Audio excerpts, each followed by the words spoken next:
बस आज की वीडियो काफी धांसू होने वाली है, जिसके अंदर हम बात करेंगे स्मैकडाउन की प्रीव्यू की। हम बात करने वाले हैं लुनाटिक फ्रिंज जॉन मॉक्सली की, सेथ फ्रीकिंग रॉलिंस की and obviously one and only tribal chief Roman Reigns की भी। तो वीडियो को दोस्तों शुरू में कर दीजिएगा लाइक, चैनल को करिए सब्सक्राइब। वेल सबसे पहले दोस्तों मैं बात करूंगा सर्वाइवर सीरीज के स्टेज की और टिकट सेल की। तो सर्वाइवर सीरीज का जो स्टेज है वो बनना शुरू हो चुका है। अभी तक दोस्तों रिंग बनी थी और ऐसे में दोस्तों कुछ एक तस्वीरें निकल कर आ चुकी है जो कि मैं आपके साथ साझा कर रहा हूं। यहां आप देख सकते हैं दोस्तों जो रिंग का एरिया है वो लगभग तैयार है, 99% तैयार है और 1% दोस्तों स्टेज का बच रहा है जो कि दोस्तों जल्द तैयार होकर सामने आ जाएगा। Fact of the matter is this कि गाइस इस बारे का सर्वाइवर सीरीज जो है वो हिस्ट्री का सबसे बड़ा सर्वाइवर सीरीज होगा। जी हाँ, इससे पहले जब भी सर्वाइवर सीरीज होता था तो किसी एरिना में होता था, लेकिन गाइस यहाँ ये स्टेडियम में हो रहा है, आप देख सकते हैं।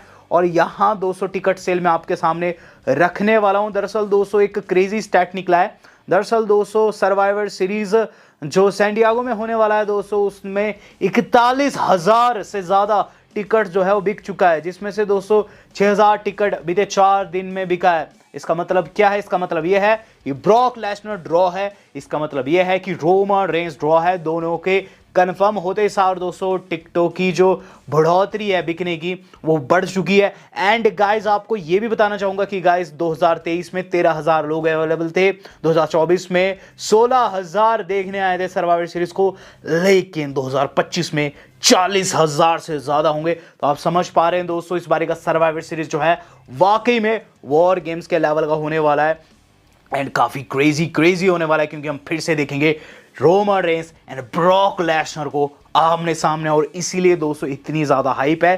बात कर ली जाए दोस्तों आज की अपनी सेकंड अपडेट की जो कि जुड़ी है जॉन सीना से।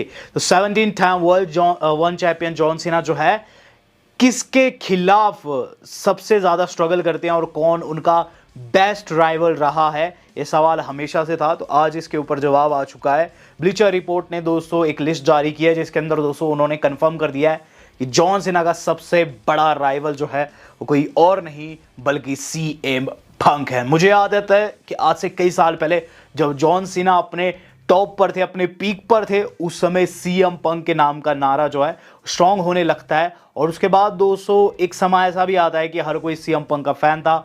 और वाकई में दोस्तों यहाँ ब्लीचर रिपोर्ट की जो लिस्ट है मैं तो इससे बिल्कुल एग्री करूंगा। सीना ने बहुत तगड़े तगड़े सुपरस्टार्स को फेस किया है, लेकिन जब भी वो CM पंक के सामने खड़े होते हैं तो बिल्कुल दोस्तों सिचुएशन हाफ हो जाती है। आधा ऑडियंस CM पंक को सपोर्ट करता है, आधा सीना को, और मैं तो इससे सहमत हूँ। एक और चीज से मैं एग्री करता हूँ वो है गाइस अपनी अपकमिंग अपडेट जो कि बटिस्ता से जुड़ी है। तो फाइनली बटिस्ता जो है वो हॉल ऑफ फेम का हिस्सा होने वाला है। Yes guys it's official. यहाँ एक्सपेक्ट किया जा रहा है बटिस्ता अगले साल हॉल ऑफ फेम में इंडक्ट होते हुए हमें नजर आएंगे। बीते 6 साल में दोस्तों हमने देखा है कि डे बटिस्ता का नाम हमेशा उछलता है लेकिन फिर वो हॉल ऑफ फेम का हिस्सा नहीं होते हैं। रीजन खुद बटिस्ता है। बटिस्ता ने अपने कई इंटरव्यूज में ये चीज़ बताई है कि वो हॉल ऑफ फेम में होना तो चाहते हैं लेकिन वो चाहकर भी हॉल ऑफ फेम सेरेमनी का पार्ट नहीं हो सकते। वो काफ़ी ज़्यादा बिजी है, उनका शेड्यूल काफ़ी ज़्यादा बिजी है और ऐसे में वो एक ऐसे साल में WWE में देखना चाहते हैं जिस साल में उनके पास काम ना हो, खासकर हॉल ऑफ फेम के ड्यूरिंग, खासकर रेसलमेनिया के ड्यूरिंग। तो गाइस 2026 में अब बताया जा रहा है कि बटिस्ता के पास टाइम है और बटिस्ता को हॉल ऑफ फेम में इंडक्ट किया जाएगा। और इसके अलावा एक और नेम रूमर्ड है। रूमर्ड वो नेम जो दोस्तों काफ़ी ह्यूज है वो है जॉन सीना का। जॉन सीना ने खुद से कह दिया है कि वो भी 2026 में हॉल ऑफ फेम का पार्ट हो सकते हैं। दरअसल दोस्तों जॉन सीना का इंटरव्यू हुआ था हाल फिलहाल में जहां वो कहते हैं कि इस साल में रिटायर हो रहा हूं। इसका मतलब ये नहीं कि मैं WWE के अंदर अपना हिस्सा नहीं दूंगा, मैं WWE के अपकमिंग टैलेंट्स को आगे बढ़ावा दूंगा, उन्हें शिक्षा देने की मेरी चाह है। और इसके अलावा मुझे ऐसा भी लगता है कि 2026 में ही मुझे हॉल ऑफ फेम में डाल दिया जाएगा। डे बटिस्ता, जॉन सीना मेरे हिसाब से अगर हॉल ऑफ फेम में होते हैं तो ना कहीं दोस्तों हॉल ऑफ फेम पर ज़्यादा नज़रें होगी बजाय रेसलमेनिया के, क्योंकि ऑब्वियसली दोस्तों दोनों काफ़ी बड़ा नेम है। और मुझे तो पता नहीं क्यों ऐसा लग रहा है कि इनमें से कोई एक ही हॉल ऑफ फेम में जाएगा, क्योंकि अगर दोनों आ जाते हैं तो काफ़ी क्रेजी सिनारियो बन जाएगा। और WWE वाले अक्सर ऐसा करते हैं कि किसी एक बड़े सुपरस्टार को ही हॉल ऑफ फेम में डालते हैं। तो देखते हैं इन दोनों में से कौन हम लोगों को 2026 में मेन इवेंट करते हुए नजर आता है हॉल ऑफ फेम को। बात कर ली जाए दोस्तों इससे अगली न्यूज़ की जो कि हमारी जुड़ी है लुनाटिक फ्रिंज जॉन मॉक्सली। तो जॉन मॉक्सली दोस्तों यहाँ फंस चुके हैं और जॉन मॉक्सली दोस्तों हो सकता है एक बड़ा धोखा पाले। दरअसल दोस्तों काफ़ी टाइम से यही चल रहा है ट्विटर के ऊपर कि डीन एम्ब्रोस को अब धोखा मिला, अब धोखा मिला। दरअसल AEW में उनकी एक टीम है डेथ राइडर, जिसके अंदर वो है सिजारो है, इसके अलावा मरीना शाफिया और उनके अलावा दोस्तों और भी बहुत से सुपरस्टार्स हैं जिनके बारे में आपको पता होगा। बट यहाँ दोस्तों सिजारो काफ़ी टाइम से टीज कर रहे हैं, उनके एक्सप्रेशन और जिस तरीके से दोस्तों वो देख रहे हैं मॉक्सली की, और खासकर जिस तरीके से घूर रहे हैं वो, क्योंकि मॉक्सली काफ़ी टाइम से सिर्फ मैचेस हार ही रहे AEW में। सभी को लग रहा है दोस्तों कि वो धोखा दे देंगे, और अब वो मैच बन चुका है जिससे इसके होने के चांसेस डबल हो चुके हैं। क्लॉडियो वर्सेस जॉन मॉक्सली जो है आप लोगों को ब्लू लीग में नेक्स्ट वीक देखने को मिलेगा। ब्लू लीग मैंने आपको बताया था कॉन्टिनेंटल क्लासिक चला हुआ है दोस्तों AEW में, और गाइस उसके अंतर्गत कॉन्टिनेंटल चैंपियनशिप के लिए टूर्नामेंट रखी गई है, और इसमें दोस्तों इन दोनों भाइयों का मैच कंफर्म हो चुका है, death rider versus death rider.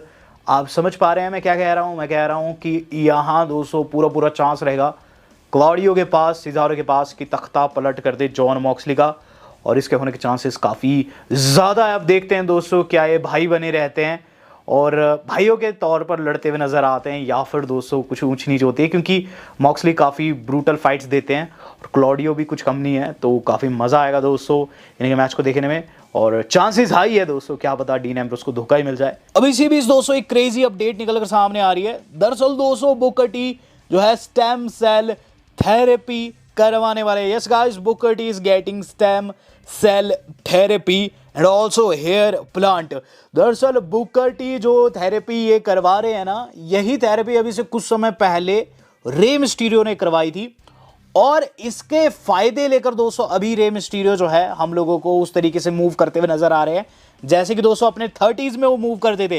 दरअसल दोस्तों रे मिस्टीरियो ने अभी से कुछ समय पहले स्टेम सेल थेरेपी करवाई थी, जिससे दोस्तों उनकी इंजरीज में और उनकी रिकवरी में उन्हें बहुत ज्यादा लाभ मिला था। पास्ट में केविन नैश, रायबैक, बहुत से ऐसे स्टार है जिन्होंने थेरेपी ली है, और गाइस अब बताया जा रहा है कि बुकर टी भी इस थेरेपी को लेने वाले हैं। एज ए अनाउंसर दोस्तों मुझे नहीं लगता उन्हें इस थेरेपी की आवश्यकता थी, तो इसका मतलब ये भी दोस्तों कि हमें जल्द बुकर टी फाइट देते हुए नजर आ सकते हैं। और इसके अलावा वो हेयर ट्रांसप्लांट भी करा रहे हैं। माना दोस्तों जो चीज़ हम सोच रहे थे कि बुकर टी हमेशा के लिए रिटायर हो चुके हैं, क्या पता 2026 में वो हमें as a United States champion देखने को मिले WWE के अंदर। बात कर ली जाए दोस्तों इस अगली न्यूज़ की, जो कि हमारी जुड़ी है दोस्तों स्मैकडाउन के प्रीव्यू से, और उसके बाद हम आज की अपनी मेन खबर को कवर करेंगे। गाइज कल की स्मैकडाउन काफ़ी ह्यूज होने वाली है, जिसके अंदर दोस्तों कुल मिलाकर 4 से 5 बड़े सेगमेंट कन्फर्म्ड है। गाइज आप लोगों को जो सबसे पहले देखने को मिलेगा वो देखने को मिलेगा दोस्तों जे उसो वर्सेस रूसेव का मैच। ये टूर्नामेंट वाला मैच है गाइज, लास्ट टाइम इस टूर्नामेंट आपको पता होगा सीना वाली। तो गाइस ये मैच रखा हुआ है, इसके अंदर कोई भी जीत सकता है, बट मेरे हिसाब से इसके अंदर जो जे उसो है उनके चांसेस हाई रहेंगे। Then we got this another match जहां LA नाइट फेस करने वाले हैं एक अननोन सुपरस्टार को, एक मिस्ट्री ओपोनेंट को, जो कि रूमर्स के अकॉर्डिंग द मिज रह सकते हैं। द मिज को एक और मौका मिलेगा यहाँ, ऐसा करके बताया जा रहा है। देखते हैं क्या इसका रिजल्ट आता है। चेल्सी ग्रीन का US टाइटल सेलिब्रेशन भी हम लोगों को देखने को मिलेगा।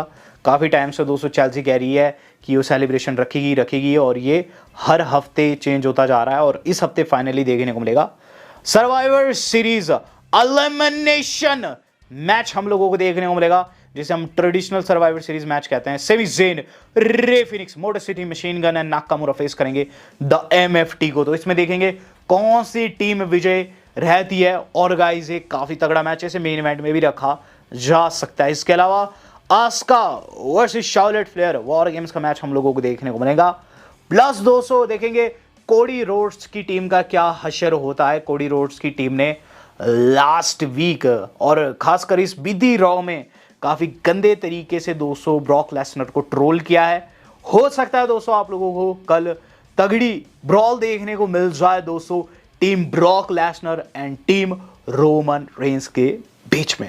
गाइस अब बात कर ली जाए आज की अपनी मेन खबर की, तो गाइस मेन खबर जो आज की हमारी जुड़ी हुई है वो जुड़े दोस्तों अगले साल रेसलमेनिया 42 के मेन इवेंट से। तो गाइस इट्स ऑफिशियल, रेसलमेनिया 42 का मेन इवेंट दोस्तों आप लोगों को जल्द पता लगने वाला है, और इसका आधार ये सर्वाइवर सीरीज ही है। दरअसल दोस्तों बताया जा रहा है कि इस वॉर गेम्स के अंत तक हम लोगों को सर्वाइवर सीरीज के मैच के अंत तक दोस्तों हम लोगों को पता चल जाएगा कि कौन लड़ने वाला अगले साल मेन इवेंट में।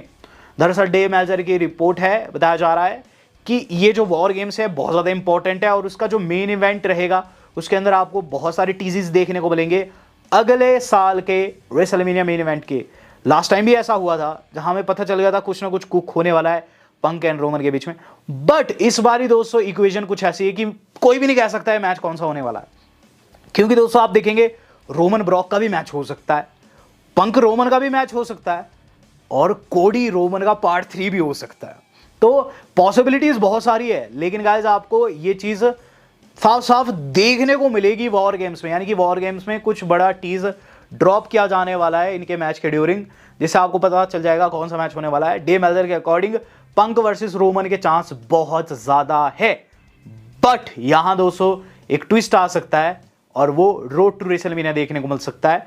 डे मेल्जर के अकॉर्डिंग डब्ल्यूडब्ल्यूई का प्लान था Roman Reigns versus Seth Rollins कराना वर्ल्ड हेवीवेट टाइटल के लिए, और चूंकि सेथ रॉलिंस ने कहा है कि वो रोड टू मेनिया से पहले ही ठीक हो जाएंगे, फरवरी के आसपास वो 100% हो जाए, फरवरी में रिटर्न भी कर सकते हैं, तो यहां चेंज भी डल सकता है। तो गाइस अब देखना होगा कि कौन सा मैच बनता है और सेथ रॉलिंस का जो है तड़का है क्या वाकई में इस दाल में लगता है या फिर नहीं।